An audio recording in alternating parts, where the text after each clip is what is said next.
శివనామస్మరణ సర్వశ్రేష్టమని నిత్యం ఆ ఈశ్వరుని జపించేవారు దుఃఖాలకు అతీతులవుతారని ప్రముఖ ప్రవచనకారులు సహస్రవదాని పద్మశ్రీ గరికపాటి నరసింహారావు అన్నారు. కోనసీమ జిల్లా మండపేట సీతారామ కమ్యూనిటీ హాల్లో శివతత్వంపై భక్తులకు ఆయన ప్రవచనాలు ఇచ్చారు.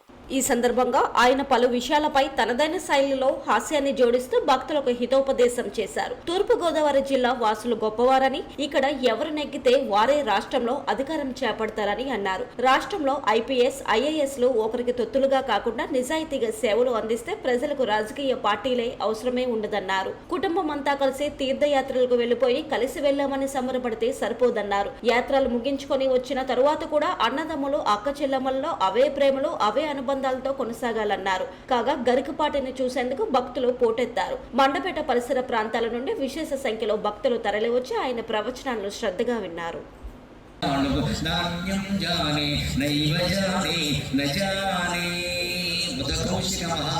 రామరక్షా స్తోత్రంలో ఉంటాడు అనమాట. నాకు తల్లి రాముడే, తండ్రి రాముడే, స్నేహితుడు రాముడే, సమస్తం రాముడే. నా అన్యం జానే, నాకు ఇంకో విషయం తెలియదు. నైవ జానే, తెలుసుకునే ఉద్దేశం లేదు. నా జానే, తెలుసుకోనో అని చెప్పాడు.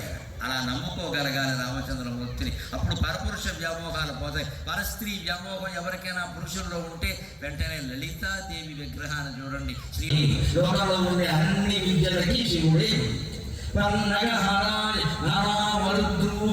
ఏ దేవతలను మనం ఆరాధించాలనుకున్నా శివరూపంలో ఆరాధించవచ్చు. మొదటి దేవతలు అన్ని అందరి దేవతల స్వరూపాలు ఆయన నిగమాంత ప్రతిపాదిత ఎన్ని వేదాల చంద్ర వేదాంత చంద్ర అంతిమంగా ప్రతిపాదించేది పంచాక్షరి మంత్రాన్ని. ఎందుకంటే నమశివాయ నమ్ముకుంటే అన్ని వేదాలు చదివినట్టే లెక్క. విరసం నిర్వాణ రూపాయ, నిర్వాణం అంటే మోక్షం, మోక్షం కూడా భగవత్ స్వరూపమే. అధీర గుణాఢ్యాయ, ఇది ధీరుడికే సాక్ష్యం.